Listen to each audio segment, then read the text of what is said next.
Welcome back to Open Med School. I am Dr. Andrews, Professor of Medicine, Consultant Neurologist. Today I will be discussing on hypertensive emergencies and urgencies. What's the difference between these and how to manage and few MCQs based on this. The next session I will be discussing a few case scenarios also. So first let's go into definition and classification. Hypertensive emergency is severe blood pressure elevation, systolic and diastolic with the target organ damage. So the main difference between emergency and urgency is in emergency there is evidence of target organ damage. In hypertensive emergency, severe blood pressure elevation, usually diastolic more than 120 millimeters of mercury, and without target organ, so usually taken as 180 by 120. So let us see what is the pathophysiology. So the mainly say there is a vascular injury and endothelial dysfunction. Fiber node necrosis occurs.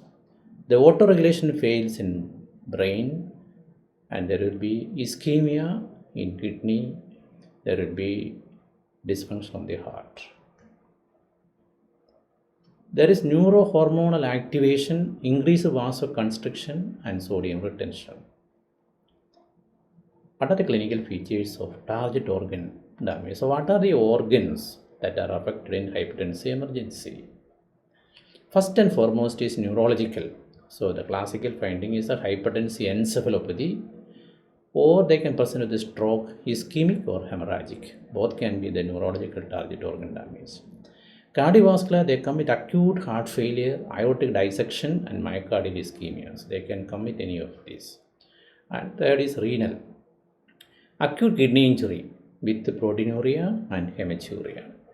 And there can be ophthalmological finding, that is the presence of papilledema and retinal hemorrhages. So these are the usual targets that we'll be looking for to differentiate between hypertensive emergency and hypertensive urgency. So how will you manage hypertensive emergencies? Usually you give parenteral agents, sodium nitroprusside, labetalol, esmolol. The dosage is given. So the treatment should be with the parenteral agents. You can use nicardipine, hydralazine, nitroglycerin, and enalaprilat. So the drugs which are usually given, first and foremost is the sodium nitroprusside, second is nitroglycerin, third is enalaprilat. So nitroglycerin can be started on 5 microgram per minute IV infusion. Titrate by 5 microgram per minute every 3 to 5 minutes. Maximum is 200 microgram per minute. The dosages are given below. In hypertensive emergencies, the treatment can be with oral agents, usually the nifedipine 10 to 20 milligram per oral every 6 hours. You can give captopril, clonidine, labetalol, prazosin, and nimodipine. So the dosages are given. The special consideration, the stroke, avoid rapid BP lowering. You can use labetalol and nicardipine.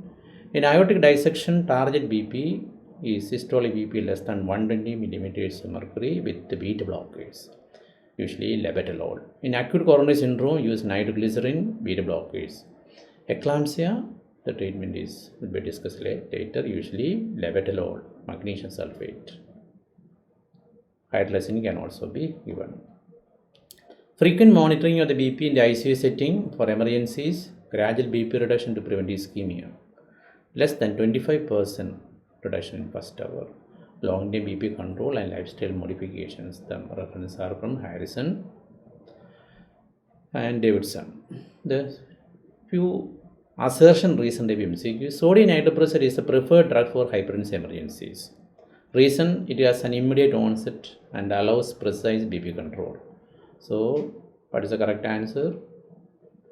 The correct answer is both assertion and reason are true, and reason correctly explains the assertion. So, it has an immediate effect. So, the nitroprusside is the preferred drug. So, correct answer is A. Labetalol is preferred in hypertensive emergencies associated with stroke.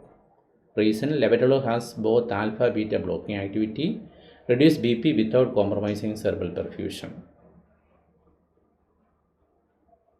Labetalol is a preferred agent in hypertensive emergency associated with stroke. The assertion is correct and reason is also correct. So the answer is A. Both assertion and reason are correct. Hydralazine is used in eclampsia and preeclampsia. Hydralazine is a potent arteriolar vasodilation, does not significantly affect uteroplasmic circulation. The assertion is correct, reason is also correct. So answer is A. So one more, nicardipine is contraindicated in patients with severe aortic stenosis. Reason: nicardipine is a potent arteriolar vasodilation that can reduce coronary perfusion pressure in severe aortic stenosis. The assertion is correct, is contraindicated, reason is also correct. So answer is A. So in severe aortic stenosis, nicardipine is contraindicated. Clonidine is useful in hypertensive urgencies. Reason: clonidine is centrally acting alpha agonist that lowers BP by reducing sympathetic outflow from central nervous system. So it's a centrally acting medicine. Assertion is correct. Clonidine is used in hypertensive emergencies. Reason: it is centrally acting alpha. So here again the answer is A. So these are my references. In the next session we will be discussing few case scenarios of various hypertensive emergencies. Hope it was useful to you. Thank you.